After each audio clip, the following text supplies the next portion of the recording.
NOC environments, also working as an IT consultant.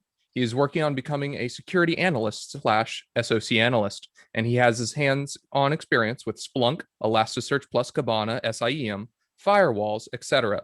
He is forever a student of incident response and triage of security incidents. A quote to live by: give a man a fish and you feed him for a day. Teach a man a fish and you feed him for a lifetime. Remember to be courteous to our speaker and keep your mics muted. Ronnie, it's all up to you. All right, thank you. Appreciate that. Good morning, everyone. Welcome to this Elastic Stack Build Yourself an Elastic Threat Hunting and Monitoring SIEM. So just a little background on this platform is something that I was experimenting with.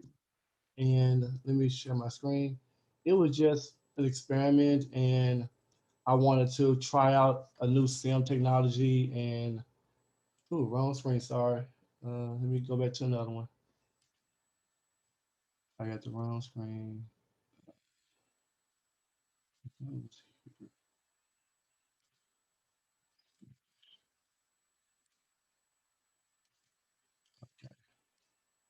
All right, good. Can y'all see the screen right here? Yeah, looking good, man. All right, thank you. Yeah, so like I said, I was just starting off with trying to find some available SIEM technology to use, also in my work environment and also in my lab environment as well, because there's other competitors like Splunk, there's Security Onion, and I'm trying to find something that is scalable, something I can learn as well as use in my work productivity environment as well. But so I'm just gonna jump right into the demo portion, not gonna hold y'all in suspense and just go from there. So this is the platform that I built in my lab environment running on VMware server. So this is based off of Ubuntu 1804 Debian server build.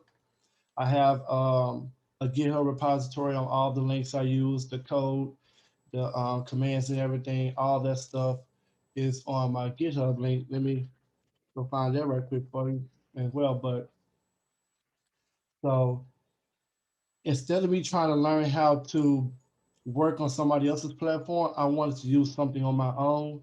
And that's what led me to want to go through Elastic, which a big background about Elastic is like Elasticsearch will take raw log data from different components where it has Logstash, it has Beats, it has Kibana, and with Logstash, it will take those logs and put it inside of its actual system. But then Elasticsearch would take those logs and parse them into JSON files, which will make it easable and manageable throughout the dashboard for searching performance, indexing speeds, etc. So I have this is just an overview of the platforms. This is just a build I did. They also offer paid services, but you on the downside is that with a paid service you get support. But when you build your own version of it from their website, it will, you know, you don't have the support features for it. So you got to kind of troubleshoot it and build it on your own. But they have different modules. So they have the security portion down here. That's gonna be one of my main topics. They have the Kibana feature, then the Elasticsearch. So I'm gonna jump into the security portion right quick. And they just came out with a recent blog a while, I think it was yesterday or day before yesterday on doing the EDR portion. I have not set up the EDR portion in this, but I have set up the packet B module for geographical location data and all the type of other stuff where you want to look at different type of hosts, event logs, etc. So I actually got two of these running. This is just my first one that has most of my data. So right now you can see we have flow traffic, we have file traffic processes, ping replies, DHCP traffic as well. So I do have a couple of modules. Like I said, it's different modules you can use. One of them is audit beat, win log beat, and one of the ones I like the most for the network portion is packet beat. And if I go to detections, there shouldn't be nothing here, but if you was to set up the EDR portion, which I was trying to go through and build that out, it was not letting me configure it for some way. So I got to go back and tinker with that and learn that some more. But we have the host information that will give you how many hosts that you have enrolled in your platform, how many successful authentications, how many failed. So this would be a good way of determining if like I got about 4 or 5 computers, just a little small section of computers, and I got over 200 or some authentication requests and all of them failed. That could be an indication that somebody's trying to do a brute force attack on one of your devices. And you can quickly look at the event logs and you can see what type of event logs you have, but then you can see the authentication. If my mouse froze, sorry. You can see the authentication portion as well. It gives you a timeline on to which one of those processes or those systems or usernames that they were using and how many times it was successful and how many times it failed. And there's some more. Yeah, that's about it for that one. But there's also uncommon processes. They show you stuff that's abnormal, but most of the stuff can be normal. Like mine showing Adobe, Lenovo, because I'm running on the Lenovo system, then Microsoft Photos. So it will give you information about that you can look at and discover more what's running and what's going on with your system. So this is, yeah, here I have PowerPoint open, OneDrive, Microsoft Edge. And one thing I like about this the most is that the network portion, with the network portion, it gives you the geographical data. So it may be in this one. Let me see if I can move this out the way. Okay, cool. So I have 2 of them. So this is the one that has right here. No, it's this one. This is the one that has my data for the graphs. I think it's this one. All right, yeah, it's this one. Sorry. Like I said, I had 2 of them running because certain ones was acting wrong. So I'm going to go back to the same portion, but the network part. So I had this one set up on a system today that will show geographical location data. So this is actually data from the system itself showing that I'm on my Windows 10 PC or Surface. And I actually, where it says CEOTA01, tablet on 1, destination 52.114. So it's actually telling me the destination and where it's going to. So it's pretty good when you have the packet B module set up on your systems, which Elastic is rolling out a new feature called Fleet. And when you install Fleet, it gives you the same option with packet B, audit B, file B. It puts all of those into one. But the downside is that the network portion with packet B, you have to individually install that one on your designated host with NPCAP. There's a module, I mean, there's a software you have to install as well. So it's more than one step to get that working. But once you do install that, it will give you the geographical coordinates of where your system is trying to connect to. I think I had some connection in Netherlands, United Kingdom. I think let me scroll out right quick. Yeah, I had some way over here. I have to go, sorry. Yeah, I got some in South Korea, which I don't know what the heck that was. It's just your system connects to so many different destinations at one given time. But it's a good way to give you visibility, basically. You will get a much larger scale visible graph of what your core critical, whether it's your servers, your workstations. If you had the man scale to deploy these packages to those systems, when startup, as in new desktop setup, new server setups, you get these packages installed, start monitoring your transaction with data connections, seeing what's going on your network gives you more of a perspective of like, okay, I know where I know where people are connecting, I know where my destinations are, and I can kind of drill down in to find out who's talking to who. So like I said, I had like 9,000 events, DNS queries, 11 source, and 7 destinations. And this will give me a drill down on the actual IP addresses, which is in my home lab, but this is just the destinations that it's going to and showing you how much data is being consumed. And if I click on one and drill down a little bit more, it'll tell me the who is information. And I also got virus total information if I want to click on that. And let me see if I do have that set up, which it may not be. Yeah, I think that's what, yeah. If you click on the virus total, it can take you there and give you reputation data where it's bad or it's a good known IP address. And that's a real cool feature that I like about that. Even the Cisco Talos. Let me see if that's one to go through.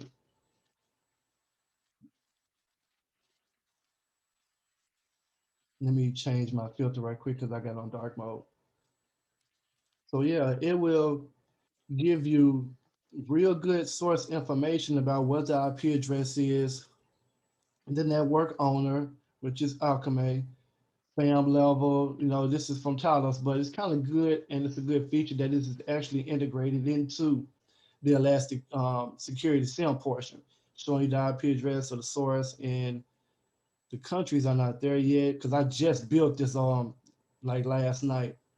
But there's another thing that I like as well, and that's going to be with hosts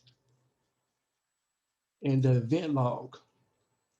And I was in this earlier, so I'm going to expand this portion. And this is really good when you want to look at certain processes and break down the packet on what they're doing. So for this one, I have, let me see if I can find a real good one. So this is just some actual IPv6 connections, but then I got a TCP connection. Let's see if I can find an application. This basically, this is just gonna be the network portion. So this, where we can see what the the source address, destination address, and let's see, it gives you a lot of information. I'm still trying to explore this platform myself. I have not even touched the surface of just exploring it. I'm still a noob and a beginner at learning this whole platform, but it's really, really cool. Once you get it set up and get it running and get it ingesting data, you can basically get all type of visibility on your network. So if I drill down with this and click on that, it'll give you a JSON view as well. So you do have table view, but those logs that it get, it still can be parsed in JSON. So that's just showing you the structure on how it broke down the packet. And which I'm saying, Elasticsearch takes all that data and converts it to a JSON file to make it more readable, or better yet, for performance from what I was reading. So there are other components like Elasticsearch, observability. And if I go to Kibana, let me go back to the one that I have with Kibana. So with Kibana, you have different package beats that you can install, like log beat, metro beats, like I'm saying, and packet beat. And this is the one that I had installed for the Discover. So it gives you a dashboard similar to Splunk. It's basically the same thing almost, but you can see how you got your host name, desktop name, destination addresses, where it's, let me see, source MAC address, destination address. So it's basically the same thing as the other one, but it drills down a little bit more deeper, showing you the network flow, the traffic, the IP address. No, I think the duration, sorry, the duration and source MAC address. Let me see if there's the IP address in here. No, it's not. So let me go to another one. Let's see. Gonna filter for client IP address. I'm just gonna visualize those. And you can create different graphs with those, and it just show you how many of those you see in the count. And let me go back to Discover right quick.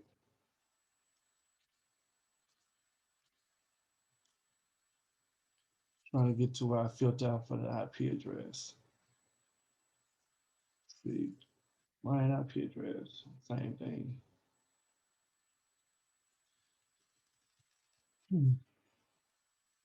Source IP address. Let me try that one. There we go. Server, no, source. So it's just different modules on different fields you could use for it. And this was just showing the source IP address, which was coming from our lab environment, and just going back to the same view as well, showing the network traffic, the flow and everything, showing you the process arguments. I mean, it really, really breaks down the location where it was, what it was using. the arguments. Man, just to tell, this is a really, really cool platform. So let me go back to my dashboard. I don't think I have nothing in my dashboard. Let me bring this up.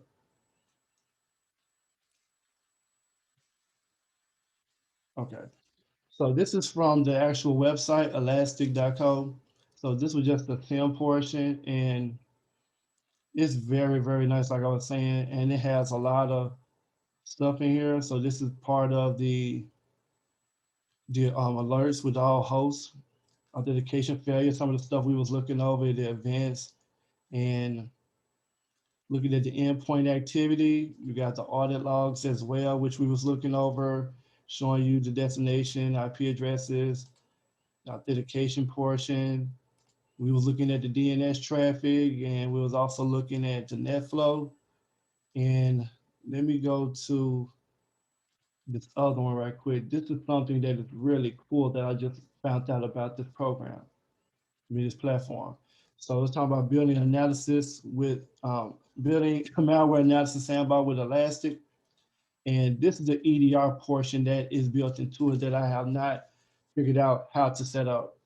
So if you was compromised where somebody opened an email attachment and they clicked on the exe file and they ran that exe file and it compromised that system, it will give you a timeline analysis on that specific file and what all the chain of commands that it was using when they ran on that. So they was using reconnaissance or lateral movement type engagements. They trying to use PowerShell, which is a common thing that they like to use a lot of reconnaissance using PowerShell, trying to enumerate SMB shares, network resources.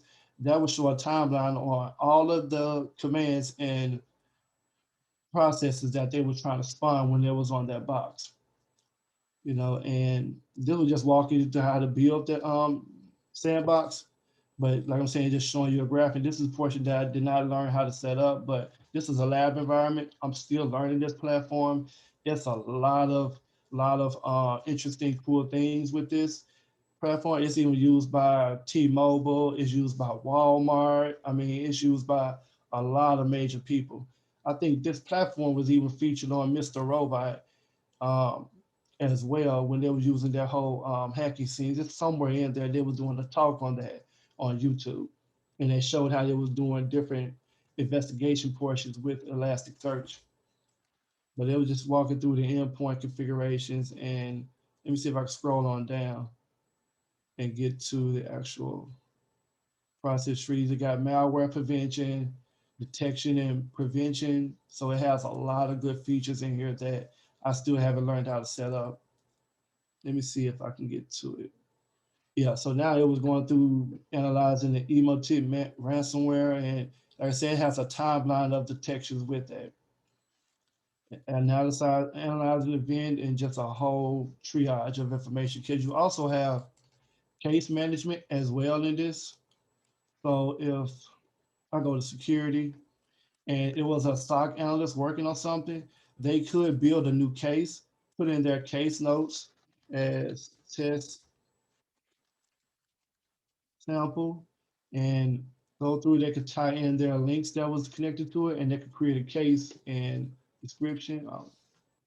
Sorry, create a case for whatever they're working on if it was a compromise, and they can go through and work that case. So they can add comments, tags, the reporter, who's working with it, and I mean, it's just really, really powerful. I like it a whole lot. And triage events, whether it's incident response or just a issue, something happened, they could document and process all of their activities. So if somebody want to come back and look at those cases, then they have that option to come back and look at, we had a triage event where the CEO tablet was compromised by ransomware. They add their notes, they could add comments, and basically if they want to close the case, delete the case, or etc. So this is the portion about like adding data to it. And like I was saying, this is the fleet module that is now in beta version. And that's one of the things I'm trying to try out is a fleet version, but this thing is heavily integrated with Barracuda, Cisco, I mean, a lot of stuff, CrowdStrike, Core DNS, Google, Logstash Core, which is built in it, IP tables, Microsoft Defender, ATP, Office 365, Ricotta. I know there's a lot of IDS and IPS people that have their system set up, so this is heavily integrated with that as well. You got Zeek, which was Bro. You have Windows event logs. I mean, Sonic Firewall, some of everything, you know, that you could want to ingest into the system, monitor your host, look at the packets running across that network, and basically build a SIEM technology that is viable and useful. Even if you have it for production, you, excuse me, even for production use as well, it's very helpful, especially if somebody learned how to deploy it, configure it, and set everything up and get everything to working properly and getting data to talk and communicate. This is very, very useful. And there's a lot of stuff in there for log metrics, logs metrics. I think it also do machine learning as well. So that's something I haven't really explored, but this is a real, real powerful system to use and get going. And it just excited me because it was a SIEM platform technology. Was there any questions anybody had about this?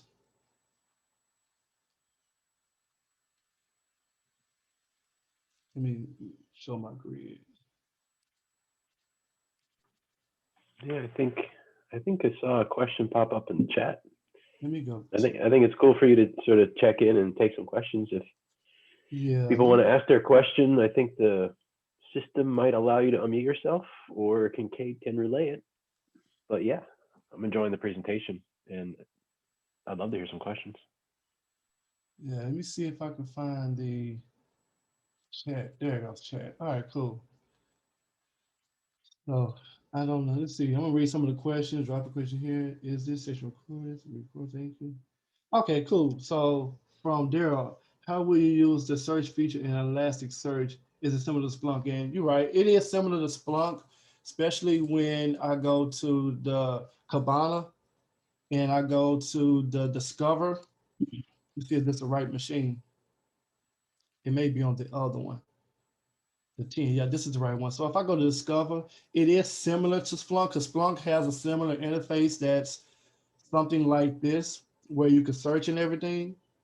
And let me take this off and get back to the view. So it's similar to Splunk, but it's a little bit more powerful than Splunk. Basically, you can ingest a whole lot more data versus Splunk. You set up your net flows for whatever port that you want to set it up on, and you ingest that data and you go through timelines and you filter out those events and you put in search queries, certain type of queries you want to search for and equal to, and I'm just going to say equal to this IP address and nothing didn't come back, but it's similar to Splunk, especially with search queries. So it has different languages where they want to use Kibana query language, or it can use Lucent query language as well. So it's different ones you want to use, but it's similar to Splunk, basically when you want to go through and use the search portion.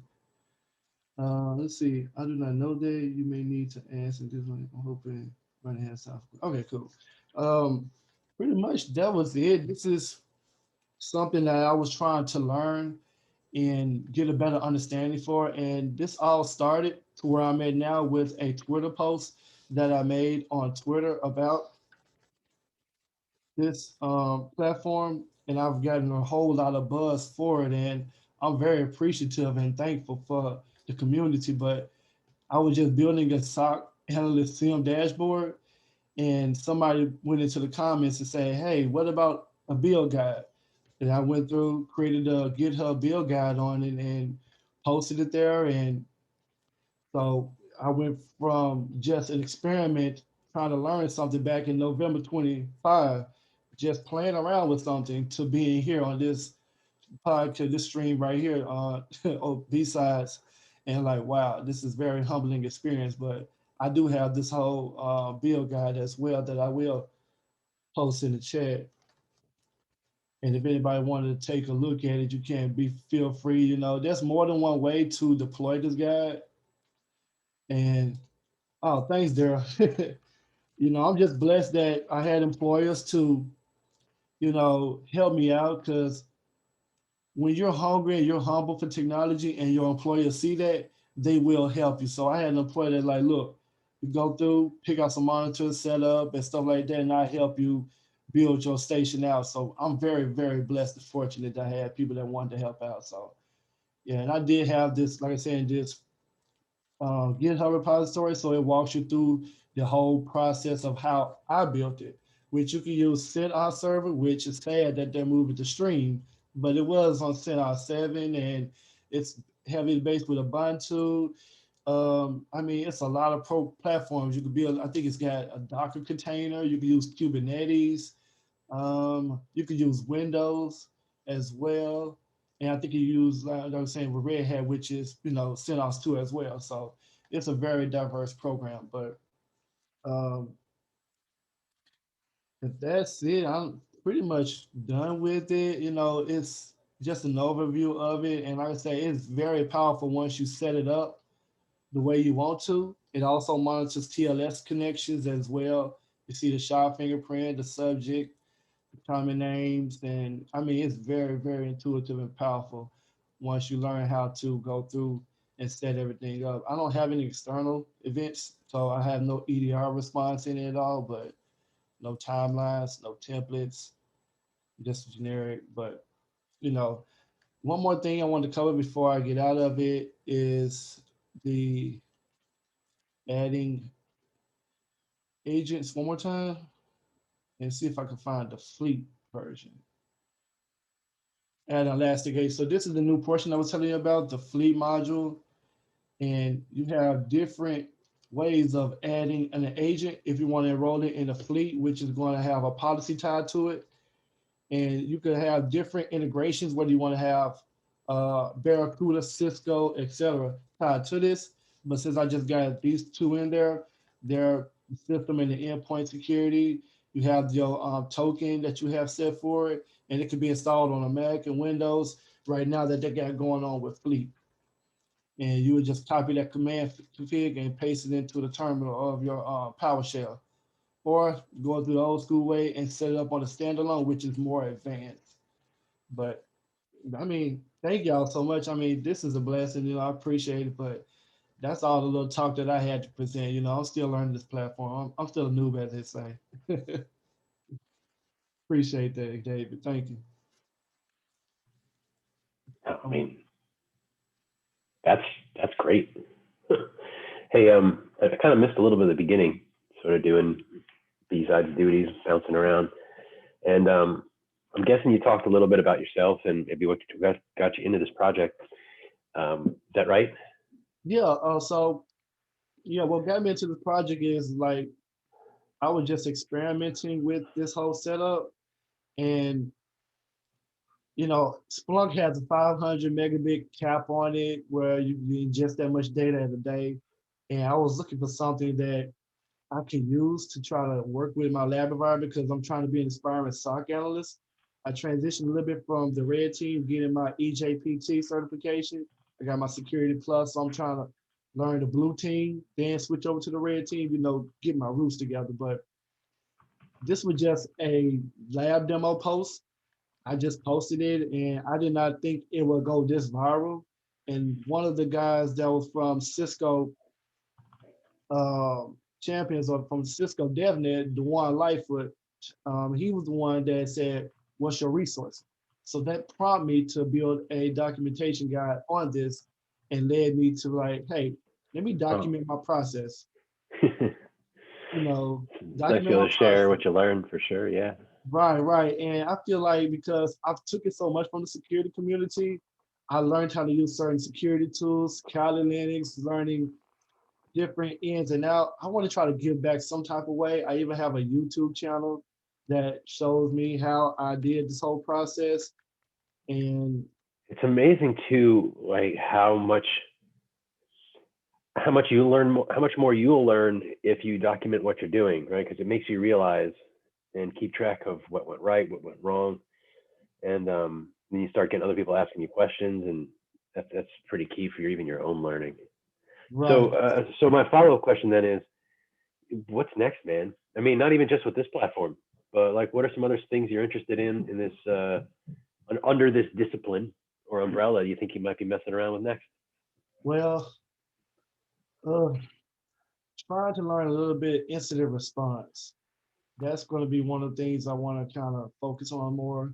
Incident response, triage, uh, documentation process, get into that a little bit more so I can understand how to triage, how to discover whether this is an issue or an incident, escalation paths, going through that whole process. Because that's, if you're going to be a blue team member, that's going to be one of your heaviest skills is incident response, because you're going to have issues and incidents that pop up in your organization. And depending on your skill level and your ability to triage things, it's going to make you a more effective and better SOC analyst or cybersecurity analyst at the end of the day.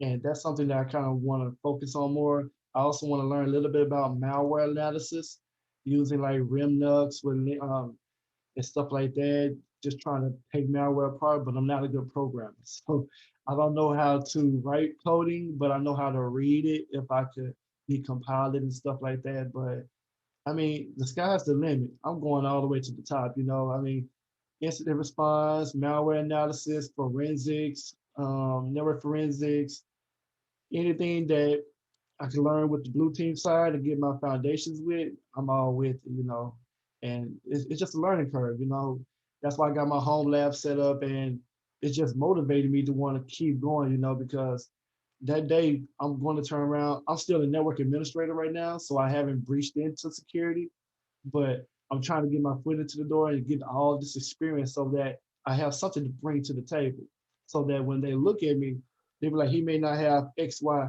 Z of professional, but look at all this lab environment experience that he's getting. Look at all this SOC environment demo type mock stuff you want to set up, Yeah. Hey, we have someone in the chat window who has a discussion item, and Okay. it sounded like Travis was willing to say it out loud. Is that right, Travis? You want to jump in here and? Yes, sir. So I came in. I know you're a little bit new to the ELK Stack. However, I wanted to get your opinion. I came back into an environment that I had worked at and left, and then came back. In my time that I was away, somebody had implemented the ELK Stack. I don't know if it's still called Security Onion today, but that's kind of what it was called, was Security Onion, and then the back end of that was the ELK Stack. The problem is it was such a niche a solution that when I came into it, the guys or the one guy who, let's say I was the third generation to come into it. So the guy who knew what it was, who implemented it, fantastic, but he left, all his knowledge left, and it's a niche product. So then it went to the next person. Then I came in, and then I became manager on the team, and it's such a niche product that nobody can really make heads or tails of it. But what I'm hearing is that it's getting easier. They're making it to where it's more plug and play. It's possibly more. It's just easier to figure it out, because right now we have rogue boxes throughout our data center and throughout a couple other places where we have sensors with no central manager anymore. Like, the central manager went bye-bye a long time ago. So I'm just wondering, from your perspective, when you were building that build doc, can you see that perspective that I'm coming from? And even in the short time you've been working on it, have you seen where those improvements in the community are being made? I used to be on a listserv with them for the ELK Stack. And we used Bro a lot and stuff like that. So just trying to get your perspective across that discussion. Yeah, because I'm also on the Elastic Slack channel as well. And they're making it more better, because when you want to ingest data from your endpoints, you have to install the B modules. So if you want to get packet information, you got to install packet B. That requires you to download the package, install it, run this command, which is more of a hassle, to be honest. It's much more of a hassle, because think about if you're trying to deploy at scale. It's nothing like where you can download the exe file, tie it to group policy, push it out to your network, and everything could be monitored afterwards, or you use some type of software deployment in your environment and push it out to your company. So it's it's getting better. I just noticed that since I started using it, they're coming out with Fleet, but the whole RDB, packet B, file B, it can be hassle when you want to deploy it to 1,000 some computers. But if you're just monitoring your critical servers and stuff like that in the infrastructure, it just depends. But at scale, yeah, it can be hassle, and then especially if you're not knowledgeable about it. And to me, the impression that I've gotten is that if I want to learn how to use A, I need to know something about C and D. Mm-hmm. So that's like, the documentation there is kind of a jungle, but I had to combine resources with YouTube, with Googling, with with the Elastic forum community, as well as going to their documentations. And, I feel your pain and frustration, have to manage something that is so tedious to try to configure and set up because it has all these pieces that's working into the puzzle.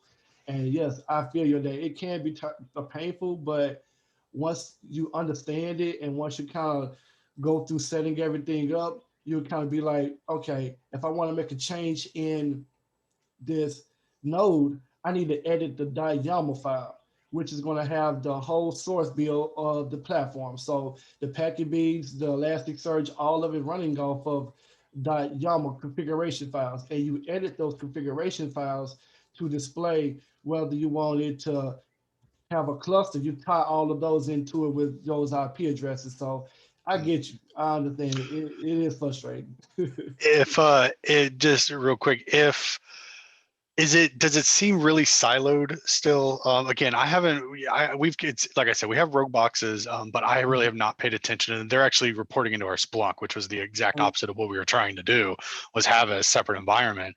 But is it still really siloed? Meaning the problem we had is like with the ELK stack, you had Elasticsearch, forget what the hell is, and then Kibana. Each one of them required like expertise in each one of those just to get them to work together. Is that still seem to be how it works, or has there been more integration to where you kind of have just a suite? It's just like a suite of things that you install something and then they'll automatically have some kind of connectivity, given that you have to configure the parameters and stuff like that. Yeah, and that's what I'm hoping for in the future. Is the one thing I'm hoping is that they can move away from the YAML configuration files, because if you did want to deploy that, it would have to be those files. And yes, that will be a tedious process, trying to scale, but they're getting better since I used it. They introduced the Fleet, so you don't have to go back and get all of those other files. So if I go to Elasticsearch right now and I'll pull up one of those configuration files, and it's really intuitive. Let me see, it's in my install guide. I think it's in my install guide. No, it's not in my install guide. But yeah, I know what you mean. Like that whole configuration stuff. I mean, it's very, very tedious when you want to install it. I'm all over the place. My fault. Deploy now. That's it. I'm all over the place. So yeah, download and set up like this. Right. So I wish that they get more of how they got Elasticsearch, where Kibana Elasticsearch you can download for different platforms, whether it's Debian, MSI Beta for on Windows. I wish they get like that with the Beats modules. If they get like that with the Beats module, where you had like Alien Vault with Offset, it was a file you download and install on the Windows client, and it monitored the whole thing. You had the vulnerability assessment, you had visibility into the platform. But with this one, it's more of downloading individual modules, and those modules can be really tedious trying to deploy at scale, if I can even find them. So I know what you mean. It's very, very tedious, but I'm hoping that they do build it to where it's just a single file to use and to deploy. And that's what they're trying to go through with Fleet. If I could search in here and find Fleet right quick. Yeah, I think I'll start looking that up. Might be a good way for us Fleet. to get some control again. Yeah, I think they're trying to use Fleet now. So that's going to be something. But one thing about Fleet is I cannot find this word to save my life. But with Fleet, if they use Fleet and everything, then it's there. You know what I'm saying? It's there and everything, but you still got to download a configuration file and go to the system. So if I go to my process right now, I think I had it pulled up. I'm just gonna show you on my system and show you exactly what I'm talking about. So if I go to FileBeat, that's one of the beat modules. And you would have to download the file, unzip it, put it into the program files if it's a Windows system, and then turn around and edit the YAML configuration file. And when you edit the file, let me see where it pop up at. So if you edit the file, I'm going to paste this in a notepad so you can see what I'm talking about.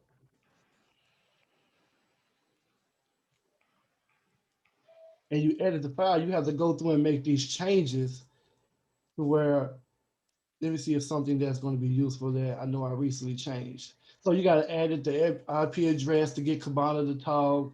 Other than that, it's not going to send its data that is getting to the actual interface for the visualization of, even Elasticsearch. You have to set all this up, and these are all demo passwords, so I'm not worried about it. But you got to point these file configurations to where you wanted to send the data to. So that could be a real hassle, and that's why I'm hoping that they kind of streamline Fleet and roll it into more of a single package where you don't have to go through and install these configuration files that run these type of script, whether it be a bash script or a C++ file they generated, or if it's a PowerShell script and it'll go through, run the PowerShell script, give it execution privileges, and it'll go through and install what it needs to install for it. So this is just what the PowerShell script it'll use to install the Fleet, the FileBeat module on your system and get it to work. Different type of arguments that it was set up and use. So that's one thing I'm struggling with. Is struggling with that. That's why I want to learn more about the Fleet, but I'm actually going through deploying it module by module. So I'm just only doing critical systems. Like at work, I would do my servers and just monitor those and get information about that, because I can't do it at production scale. If I got over 1,000 some systems, deploying each one of these to that, that's a nightmare. I think they realized that. That's why they're trying to come up with the Fleet. So if you did have a help desk that was installing software, this is something that can integrate into that process. Instead of having 4 or 5 different files, you just got one. So it's getting better. It's getting better. I wish it were more of a portable file. You run it, boom, it's done. You know what I'm saying? Interface pop up. You give it the IP address. You give it the username. You get a password. You point it to where it need to go. That'll be more better. But I'm working with it. I love it, and they're getting better since I noticed this Fleet. But it's just like Security Onion, but Security Onion is more resource intense, and it has more add-ons to it, but it's still using the ELK Stack. Right. Waza, Waza is another platform. It's still using the ELK Stack as well, so it still goes back to Elastic. So, it's an experiment process for me. It's a learning curve. All right. I appreciate your input. Thank you.